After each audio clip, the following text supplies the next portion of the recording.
नमस्कार दोस्तों, आज हम मुंशी प्रेमचंद जी की प्रसिद्ध कहानी कफन इसका भाग 2 प्रस्तुत करने वाले हैं। चलिए आगे की कहानी सुनते हैं।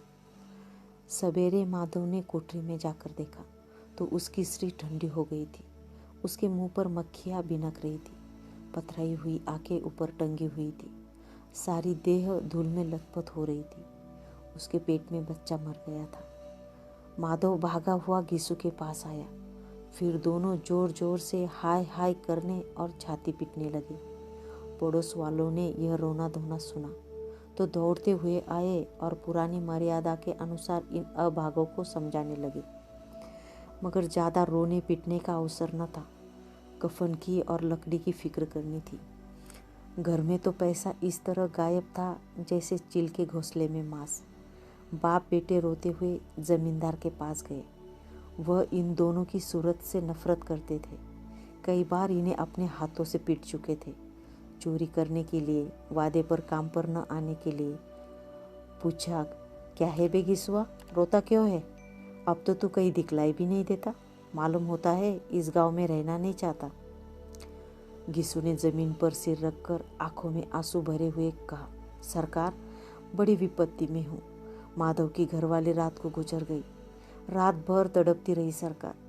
हम दोनों उसके सिरहाने बैठे रहे। दवा दारू जो कुछ हो सका सब कुछ किया। मुदा वह हमें दगा दे गई। मुदा का मतलब है लेकिन। अब कोई एक रोटी देने वाला भी न रहा मालिक। तबाह हो गए, घर उजड़ गया। आपका गुलाम हूँ। अब आपके सिवा कौन उसकी मिट्टी पार लगाएगा? हमारे हाथ में तो जो कुछ था वह सब दवा दारू में उठ गया। सरकार ही की दया होगी तो उसकी मिट्टी उठेगी। आपके सिवा किसके द्वार पर जाऊं? जमींदार साहब दयालु थे, मगर घिसू पर दया करना काले कंबल पर रंग चढ़ाना था। जी में तो आया, कह दे, चल दूर हो यहाँ से। यो तो बुलाने से नहीं आता, आज जब गरज पड़ी तो आकर खुशामद कर रहा है। हरामखोर कहीं का बदमाश।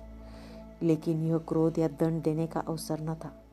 जी में कूदते हुए 2 रुपए निकाल कर फेंक दिए, मगर सांत्वना का एक शब्द भी मुँह से न निकला। उसकी तरफ ताका तक नहीं, जैसे सिर का बोझ उतारा हो। जब जमींदार साहब ने 2 रुपए दिए तो गांव के बनिए महाजनों को इनकार का साहस कैसे होता। गिसू जमींदार के नाम का डिंडोरा पीटना जानता था। किसी ने 2 आने दिए, किसी ने 4 आने। 1 घंटे में गिसू के पास 5 रुपए की अच्छी रकम जमा हो गई। कहीं से अनाज मिला, कहीं से लकड़ी। और दोपहर को गिसू और माधव बाजार से कफन लाने चले। इधर लोग बांस वास काटने लगे। गांव की नर्म दिल स्त्रियां आकर लाश देखती थी और उसकी बेकसी पर 2 बूंद आंसू गिराकर चली जाती थी। बाजार में पहुंचकर गिसू बोला, लकड़ी तो उसे जलाने भर को मिल गई, क्यों माधव? माधव बोला, हाँ लकड़ी तो बहुत है, अब कफन चाहिए। तो चलो कोई हल्का सा कफन ले ले। हाँ और क्या, लाश उठते उठते रात हो जाएगी। रात को कफन कौन देखता है? कैसा बुरा रिवाज है कि जिसे जीते जी तन ढकने को चितड़ा भी न मिले उसे मरने पर नया कफन चाहिए। कफन लाश के साथ जल्द ही तो जाता है, और क्या रखा रहता है। यही 5 रुपए पहले मिलते तो कुछ दवा दारू कर लेते। दोनों एक दूसरे के मन की बात ताड़ रहे थे। बाजार में इधर उधर घूमते रहे। कभी इस बजाज की दुकान पर गए, कभी उस दुकान पर। तरह तरह के कपड़े, रेशमी और सूती देखे, मगर कुछ जचा नहीं। यहाँ तक कि शाम हो गई। तब दोनों ने न जाने किस दैवी प्रेरणा से एक मधुशाला के सामने जा पहुँचे।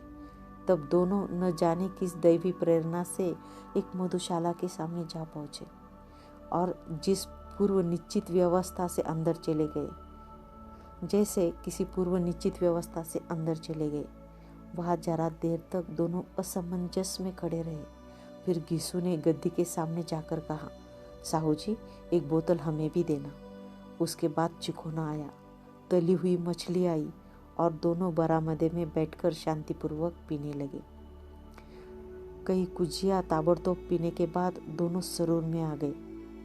घिसू बोला, कफन लगाने से क्या मिलता? आखिर जेल ही तो जाता, कुछ बहू के साथ तो न जाता। माधव आसमान की तरफ देखकर बोला, मानो देवताओं को अपनी निष्पापता का साक्षी बना रहा हो। दुनिया का दस्तूर है, नहीं लोग बामनों को हजारों रुपए क्यों दे देते? कौन देखता है परलोक में मिलता है या नहीं? बड़े आदमियों के पास धन है, फूके, हमारे पास फूकने को क्या है? लेकिन लोगों को जवाब क्या दोगे? लोग पूछेंगे नहीं कफन कहाँ है? गिस्सू हंसा। अबे कह देंगे कि रुपए कमर से खिसक गए, बहुत ढूंढा मिले नहीं। लोगों को विश्वास ना आएगा, लेकिन फिर वही रुपए देंगे। माधव भी हंसा इस अनपेक्षित सौभाग्य पर। बोला, बड़ी अच्छी थी बेचारी, मरी तो खूब खिला पिला कर आधी बोतल से ज़्यादा उड़ गई। गिस्सू ने 2 सेर पुड़िया मंगाई, चटनी, अचार, कलेजिया। शराब खाने के सामने ही दुकान थी। माधव लपक कर 2 पत्तलों में सारे सामान ले आया। पूरा 1.5 रुपये खर्च हो गया, सिर्फ थोड़े से पैसे बचे रहे। दोनों इस वक्त इस शान में बैठे पुड़िया खा रहे थे जैसे जंगल में कोई शेर अपना शिकार उड़ा रहा हो। न जवाबदेही का खौफ था, न बदनामी की फिक्र। इन भावनाओं को उन्होंने बहुत पहले ही जीत लिया था। गिस्सू दार्शनिक भाव से बोला, हमारी आत्मा प्रसन्न हो रही है तो क्या उसे पुण्य ना होगा? माधव ने श्रद्धा से सिर झुकाकर तस्दीक की, जरूर से जरूर होगा। भगवान तुम अंतर्यामी हो, उसे बैकुंठ ले जाना। हम दोनों हृदय से आशीर्वाद दे रहे हैं। आज जो भोजन मिला है वह कभी उम्र भर न मिला था। एक क्षण के बाद माधव के मन में एक शंका जागी। बोला, क्यों दादा, हम लोग भी एक न एक दिन वहाँ जाएंगे ही ना? गिस्सू ने इस भोले भाले सवाल का कुछ उत्तर न दिया। वह परलोक की बातें सोचकर इस आनंद में बाधा न डालना चाहता था। जो वह हम लोगों से पूछे कि तुमने कफन क्यों नहीं दिया तो क्या कहोगे? कहेंगे तुम्हारा सिर। पूछोगी तो जरूर।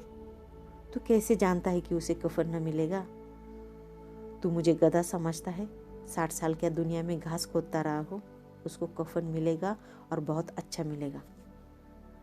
माधव को विश्वास न आया। बोला, कौन देगा?